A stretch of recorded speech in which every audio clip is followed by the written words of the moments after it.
We live in a world that glorifies being busy. We treat it like a badge of honor, measuring our worth by how packed our schedules are and how exhausted we feel by day's end. But the ancient Stoics would see through this illusion instantly. They taught that activity does not equal progress, and motion does not mean meaning. Marcus Aurelius wrote, "If you seek tranquility, do less, or rather, do only what is essential." We mistake busyness for purpose, and in doing so, we confuse distraction for discipline. Like a hamster running in place, our days are full of movement, but devoid of direction. Most people live like this, mistaking urgency for importance, reacting, instead of acting, completing tasks without questioning whether those tasks serve their deeper purpose. Seneca warned us that it's not that life is short, but that we waste much of it. Every moment spent doing what doesn't matter is time stolen from what does. You can tick off every item on your to-do list, answer emails, rush between meetings, and still be no closer to your true goals than when you started the day. That's not productivity, that's performance. The Stoics remind us that virtue lies in clarity, intention, and self-mastery. They would have asked not, "What did you do today?" but rather, "Did you live according to your principles? Did your actions reflect your values?" Productivity, in their eyes, wasn't about quantity.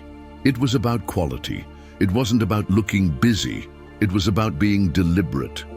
You can spend your whole life multitasking, juggling 10 things at once, proud of your hustle, but the truth is, your mind is scattering like dust in the wind. Epictetus would have asked you to focus only on what is in your control, and focus requires presence. Multitasking is the opposite of that. Every time your mind jumps from task to task, you lose clarity and you weaken your attention. This isn't efficiency, it's erosion. The Stoics believed that discipline is freedom. Freedom from noise, freedom from impulse, freedom from meaningless motion. So the next time you find yourself overwhelmed with busyness, pause and ask, is this essential? Is this leading me where I want to go? Am I choosing this, or am I being swept along by the current of other people's priorities? If the answer is no, then you must summon the courage to let it go. You weren't born to be a machine. You were born to live with wisdom, intention, and peace. You weren't meant to burn out in pursuit of things that don't matter. A full calendar is not a full life. A busy mind is not a wise one. True productivity is quiet, focused, intentional. It doesn't shout. It doesn't race. It moves with stillness and strength. So don't measure your life by how busy you are. Measure it by how aligned your actions are with your values. Don't chase noise. Choose meaning. Don't glorify hustle. Practice presence. In the end, you won't be remembered for how many tasks you completed. You'll be remembered for the impact you made, the integrity you lived with, and the peace you carried within. The Stoics knew this. Now you do too. Choose wisely. We often believe that the ability to juggle many things at once is a sign of capability, even superiority. But the Stoics would challenge this assumption. Imagine you're writing a report and your phone buzzes. You glance at it, respond to a message, then return to your task. Seems harmless, but what you've just done is fractured your focus. You've allowed your attention to be pulled from the present task, and research shows it can take up to 25 minutes to regain full concentration. You've traded depth for distraction. Now multiply that moment by every interruption you accept throughout your day. No wonder your mind feels scattered and your progress feels invisible. You were busy all day, but you produced very little of substance.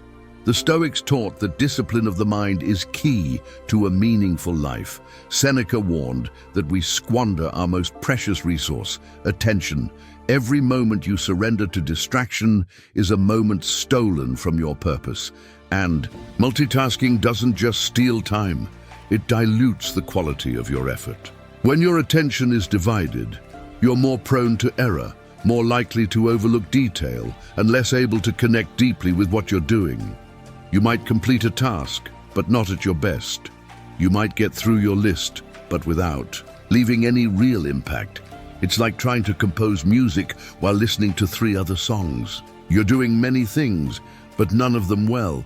Worse still, when the tasks you're juggling require deep thought, like solving problems, creating strategy, or building something meaningful, multitasking ensures you stay shallow. Deep work cannot exist in a fractured mind. Creativity, insight, and strategic clarity all require stillness and presence. Without that, you live on the surface, always busy but rarely effective. This is why so many people feel tired and unfulfilled. They work all day but produce little that truly matters. They've mistaken noise for progress, and in doing so, traded value for velocity. Another trap is the illusion of progress. Multitasking makes you feel like you're doing more, but feeling busy is not the same as being effective. You might be performing the role of a productive person, but beneath that performance, you're not achieving focused, meaningful outcomes. The Stoics would call this self-deception, living reactively, not deliberately. They believed that the wise person works with intention, not impulse. They are not dragged by the chaos of the day, they shape it. So how do you break free from this cycle? You train your mind to return to one thing at a time.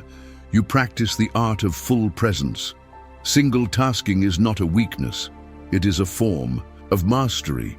When you give your full attention to one task, you move through it more efficiently, with more precision, and with greater peace of mind. You regain control, your thoughts slow, your confidence builds. This requires discipline. It means silencing the noise, shutting off notifications, and guarding your time like a sacred resource. It means choosing deep work over shallow effort, even when the world pushes you to stay reactive. And remember, just because you can do many things doesn't mean you should. The Stoic life is not about saying yes to everything. It's about saying yes to what matters.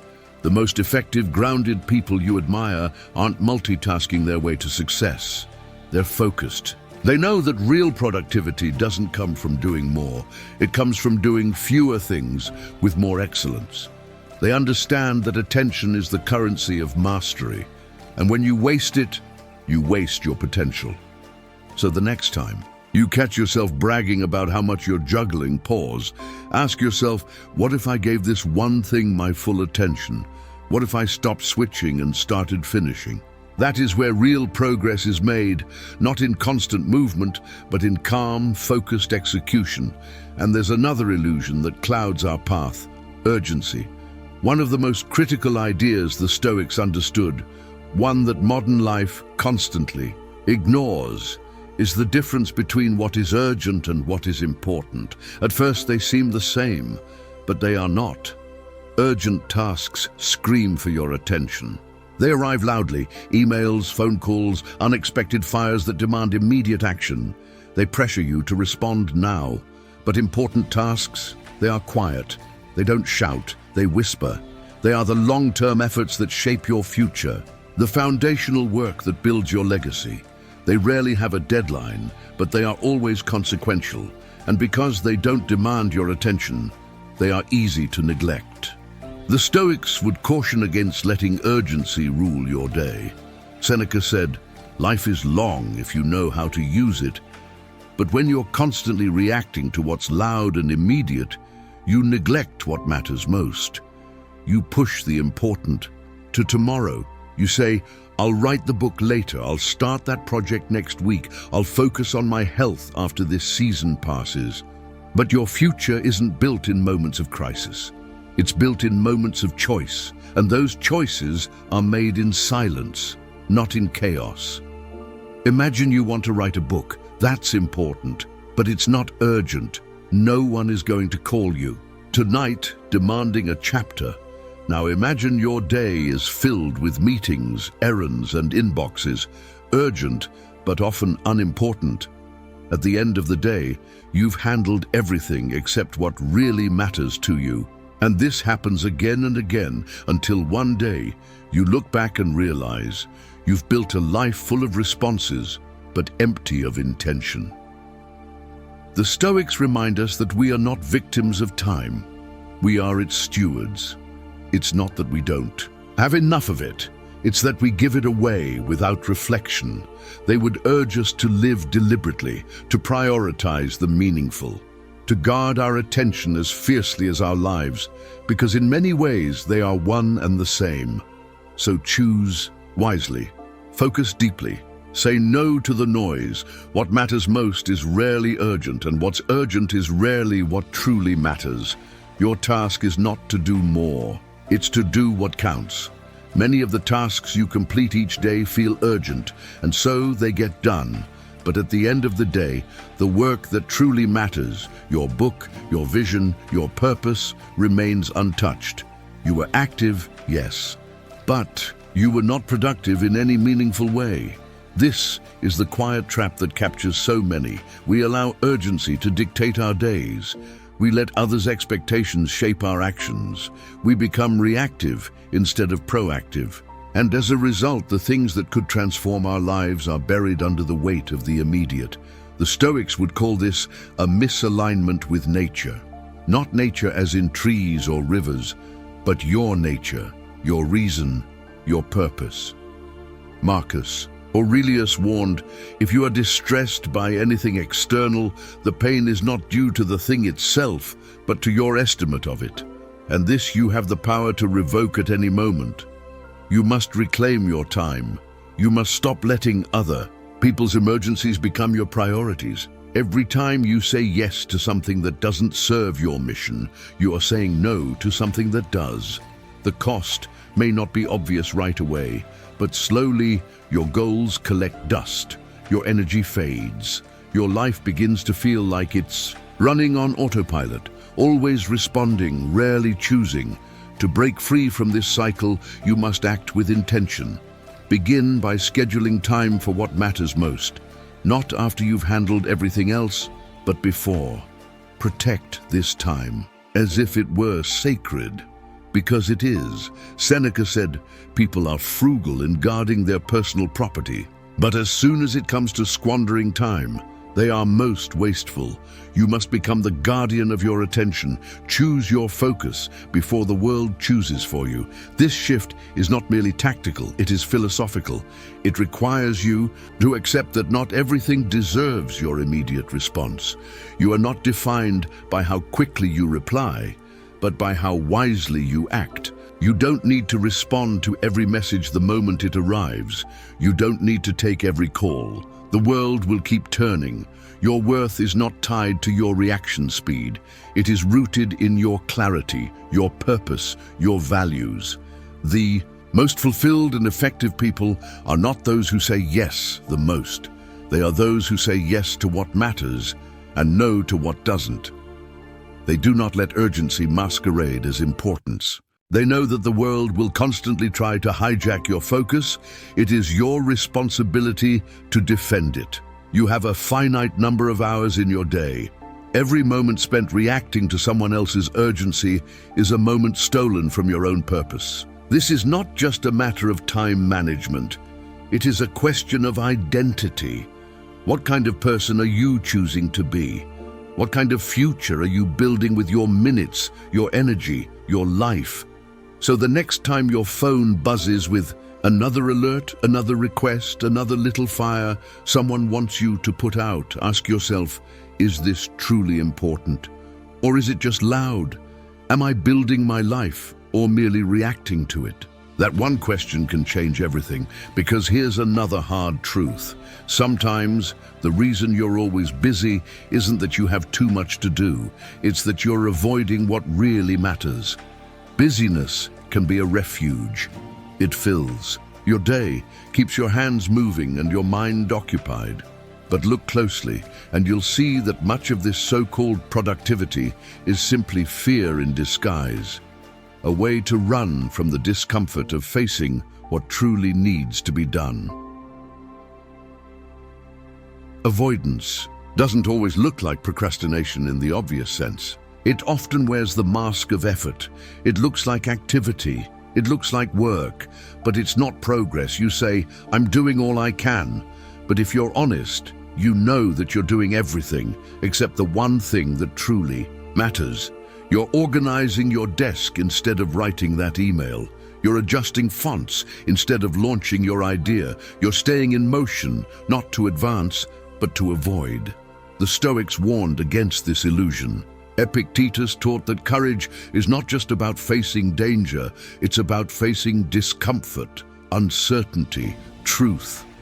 Your mind, like all minds, seeks safety. It avoids what feels risky, what requires vulnerability. And so it diverts you toward tasks that feel familiar and safe. These are low-risk, low-reward choices. They fill time but drain purpose. They are a form of self-protection, but also self-betrayal. Because growth lives in discomfort, fulfillment is found in the difficult, a path, not the easy one.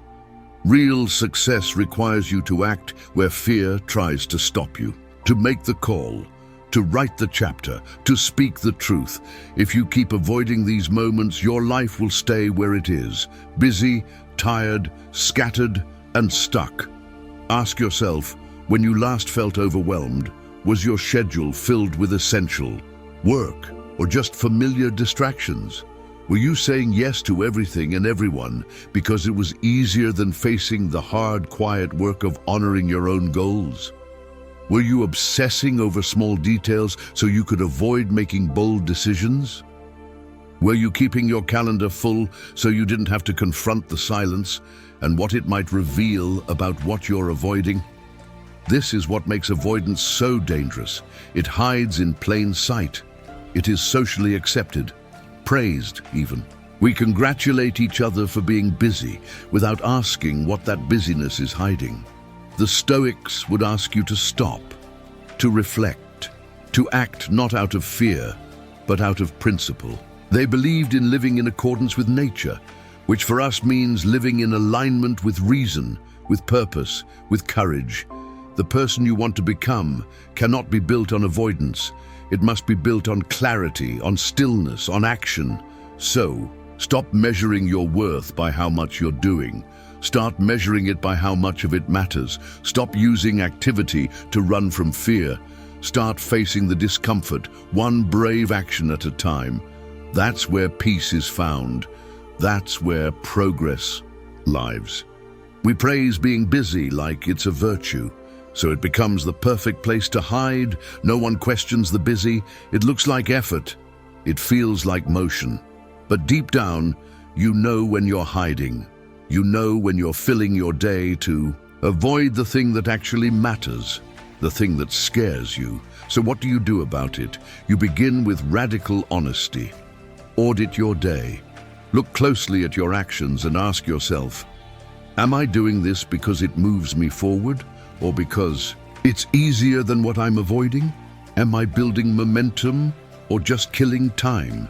Then find that one thing, the thing you keep pushing to the bottom of your list, the thing that feels risky, uncomfortable, or uncertain. That's your direction. That's where the real growth is hiding. Yes, it will be uncomfortable. That's the point. The Stoics didn't run from discomfort. They leaned into it. Discomfort is not danger, it's a signal. It means you're stretching, it means you're no longer hiding behind busyness. You don't need more time in your day. You don't need a better planner. What you need is courage. You need to face the hard thing, like the real thing, the thing that could actually change your life if you let it. The next time you feel overwhelmed with tasks, pause and ask, what am I avoiding right now?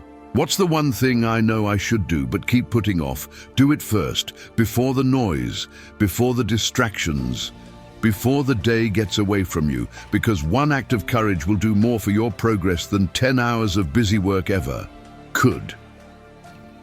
Real productivity isn't about how much you do. It's about having the guts to do the right thing, especially when it's hard. Do that consistently, and your life will begin to shift. Not because you're doing more, but because you're finally doing what matters. Here's another hard truth most people never face. If you don't prioritize your time, someone else will. And not only will they take it, they'll take the best of it, your best hours, your best energy, your best focus. Time is the one resource you can never get back. You can earn more money, you can rebuild your career, you can even rebuild relationships. But lost time is gone forever. That's why protecting your time must become non-negotiable. Think about how your day usually begins. The moment you wake up, your attention is under attack. Notifications, emails, messages, meetings. Before you've even had a chance to ask what truly matters today, someone else is already demanding something from you. And if you're not intentional, if you don't have a plan, you start reacting. You lose control. Your goals get pushed to the background, and someone else's priorities take over your life.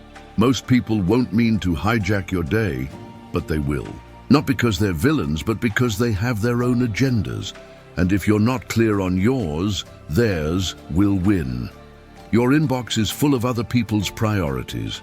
Your calendar can quickly become a dumping ground for other people's fires. So how do you stop this? You draw boundaries, not just with others, but with yourself. You stop giving away your time so easily. Because every yes is a trade-off. Every time you agree to something that doesn't align with your values, you're saying no to something that does. That might be your workout, your quiet time, your writing, your time with people who matter, or your vision. You must protect your hours with intention. That might look like blocking time for deep work and honoring it, turning off your phone when you're with your family, saying no to a meeting that has no purpose, choosing silence over the noise. Yes, it will feel uncomfortable. You'll feel guilty. You'll worry about disappointing others. But every time you say no to what doesn't matter, you're saying yes to what does. This isn't selfish.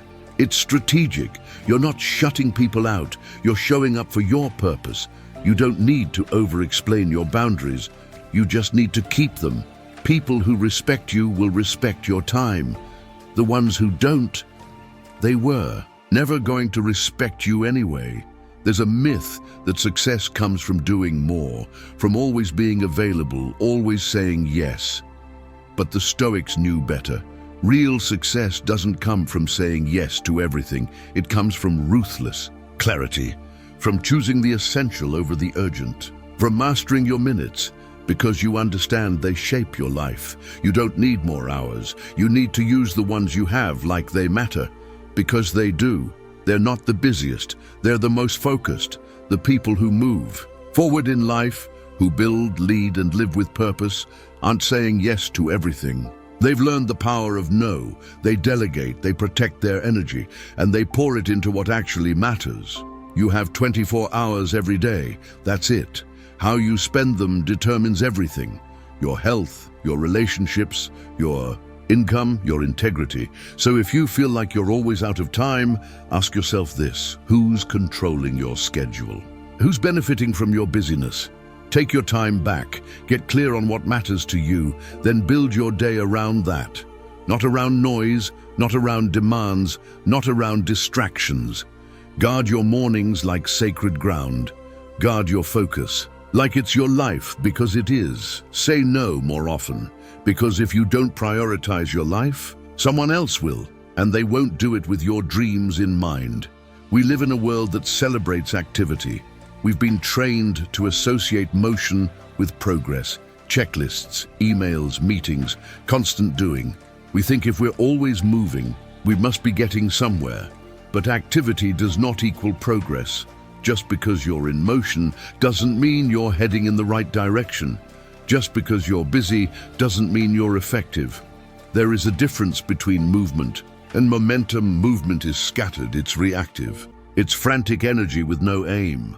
Momentum is different. Momentum is intentional. It's deliberate. It's built through consistent, focused effort in one clear direction. Only one of them will change your life. Too many people are stuck in fake productivity. They spend hours on tasks that feel productive but change nothing. Color coding folders, rewriting goals again, checking email every 10 minutes, attending meetings that lead nowhere. They look busy, they feel busy, but but they are not making progress because progress is different. Progress demands clarity. It asks you to choose, to focus, to finish. Progress requires courage, the courage to stop hiding behind busy work and start facing the hard things, to do the uncomfortable tasks, to make real decisions, to take real action.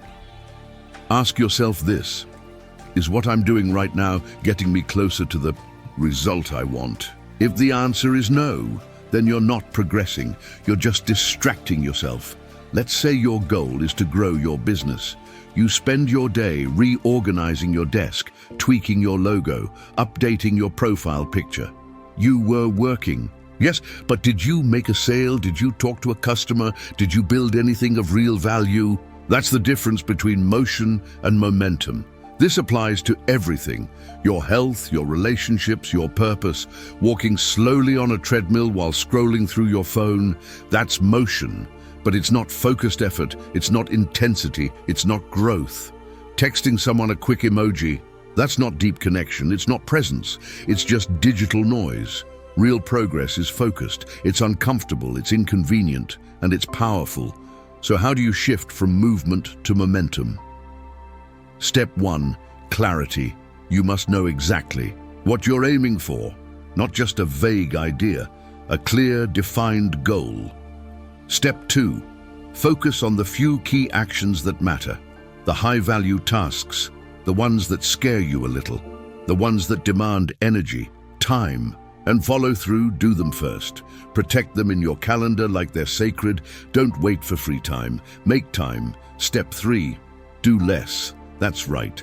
Less, fewer distractions, fewer tasks, less fluff. When you focus only on what matters, you do fewer things, but you do them better. You create momentum because activity makes you tired.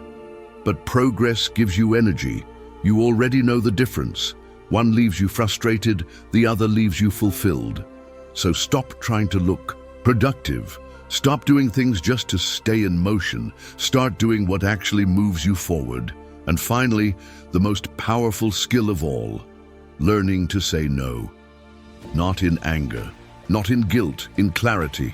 Because every time you say yes to something, you are saying no to something else. And if you're not careful, you will say no to your own life.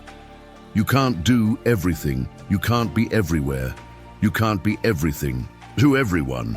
Trying to do that is what's keeping you stuck, exhausted, scattered, unproductive. You have a finite number of hours, a limited supply of focus, a small window of deep energy each day. Don't waste it proving you're busy. Use it to prove you're clear. The Stoics taught, don't waste what you control. You control your effort, your focus, your choices. So stop spending your life reacting to the world. Start acting from your purpose. Don't just move forward. Someone who's in charge of their own life. You stop being the person people take for granted. You start being the person they take seriously, because people respect boundaries, even if they don't like them at first, and the people who don't respect them, they were never going to respect your time, your energy, or your goals anyway. Let me tell you something you need to remember. Every time you say yes out of guilt, fear, or pressure, you say no to the life you actually want. And that cost is not small. It's not just your time you lose, it's your clarity, your energy, your peace, your potential. You end up building a life that looks full on the outside but feels empty on the inside. You check every box, you meet every demand, you keep everyone else happy, but you never get around to your own purpose. So what's the answer? Say yes less, say yes slower, say yes only when it's aligned. Pause before you commit. Ask yourself, does this align with who I'm becoming? Does this help me move toward my vision or away from it? That pause is where your power lives. The most productive people, the ones who build, create, lead, aren't the ones doing the most. They're the ones doing the right things. They're the ones who know what deserves a yes and what needs a no, because every no is actually a bigger yes. A yes to your mission, your values, your future. You don't need to be available to everyone. You don't need to respond instantly. You don't need to apologize for protecting your peace. You just need to be clear. Clear about what matters, clear about what doesn't, clear about who you are and what you're building. Clarity creates boundaries. Boundaries protect momentum, and momentum is how you build a life of depth, not distraction. You want real progress? You want more peace? You want your life to reflect your values, not just your obligations? Then start saying no. Say no to what drains you. Say no to what distracts you. Say no to what doesn't serve your vision, and do it without guilt, because your life, your time, is not up for grabs. It's not a public resource.